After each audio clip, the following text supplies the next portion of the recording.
It's a busy season for these farmers in Bandudi village in Purulia district of West Bengal. The scorching heat barely hampers the excitement of an eagerly awaited mango harvest. And this is no ordinary harvest for many reasons. To begin with, these are small farmers who could have never imagined to work in their own orchards.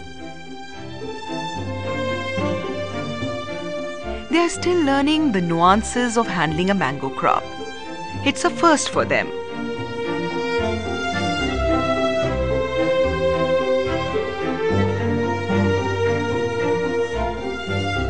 Moreover, this sprawling stretch of orchards is flourishing on what used to be an endless terrain of barren land a few years ago. And last but not the least, this is perhaps the most outstanding symbol of Bandudi's pride that has slowly risen from poverty to self-sufficiency. আমাদের এই জায়গাটা মানে ফাঁকা মাঠ পড়েছিল, পাথরিয়া জায়গা, কোনো এখানে চাষাবাদ হতো না। এখানের মানুষগুলা মানে গরিব মানুষ, বেশিরভাগ মানুষ গরিব, মানে কাজের অভাবে মানুষকে এখানে ওখানে ছুটতে হতো। আমরা ধারণাও করতে পারি না যে আমাদের এই পাথরিয়া জায়গায় এরকম আম গাছ হবে বা এত সুন্দর জিনিসটা গড়ে উঠবে। আম গাছে আমার 100টা গাছ আছে, একদিন 100টা গাছে আমার ধরুন 100,000ও আসতে পারে। So what changed the destiny of Bandudi and that of its farmers? And how exactly did it happen? Watch these images of Bandudi from yesteryears. This was a village largely marked by vast stretches of degraded land. But today, this is what it has transformed into. Glimpses from the past and present tell an incredible story of change.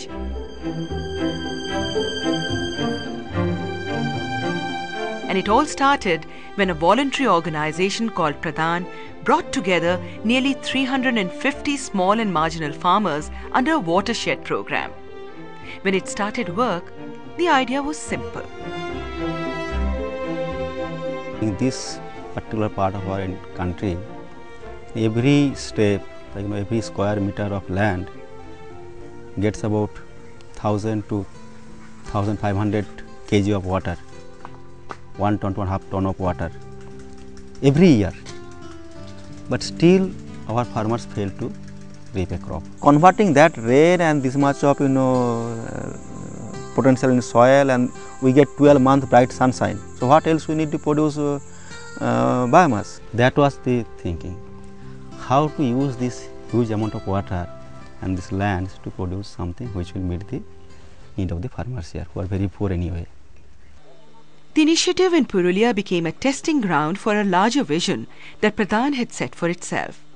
It was to find solutions of livelihood for the vast number of poor living in the agro-climatic zone 7 of the country, comprising the southwestern districts of West Bengal, Jharkhand, non-coastal Orissa, Chhattisgarh, and a few districts in eastern Madhya Pradesh and eastern Maharashtra. This zone is characterized by its undulating and hilly terrain, high rainfall, low productivity agriculture, and widespread poverty. Pradhan realized that if it were to attempt to eradicate poverty from this region, its approach to the watershed program will have to be different. What has happened traditionally, watershed management has been thought of in terms of conservation of rainwater, conservation of soil. And it has basically meant building check dams in a few places and things of that nature. One wants to improve agriculture production, one needs to go beyond the traditional conservation ideas. One is interested in harvesting water in such a way that it produces goods for the people. It produces crops for the people. Purulia's seemingly difficult terrain was used to its advantage. The undulating land was dealt with in broadly 3 categories. The dry uplands with shallow soil cover, prone to high erosion by rainfall. The midlands with deeper soils and low water holding capacity.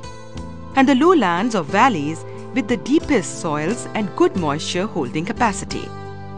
A whole gamut of techniques was put to use to catch rainwater at every step across these terrains. What one is talking about in the Purulia approach is that try to manage the resources at a micro level, at the level of each field, each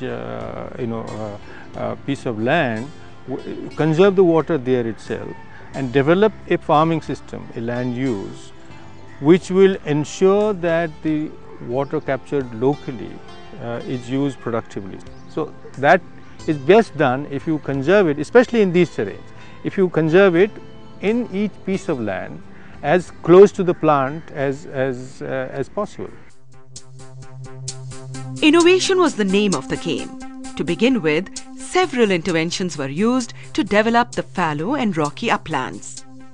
As rainwater washed away the thin topsoil, the uplands were left behind dotted with huge boulders. Poor percolation of rainwater in the uplands resulted in poor soil moisture of the entire landscape. To treat these, a unique technique to harvest rainwater called the 30-40 model was adopted. The technique calls for digging small pits across the uplands. The earth that is dug out is used to make bunds that run 40 feet across and 30 feet along the slope.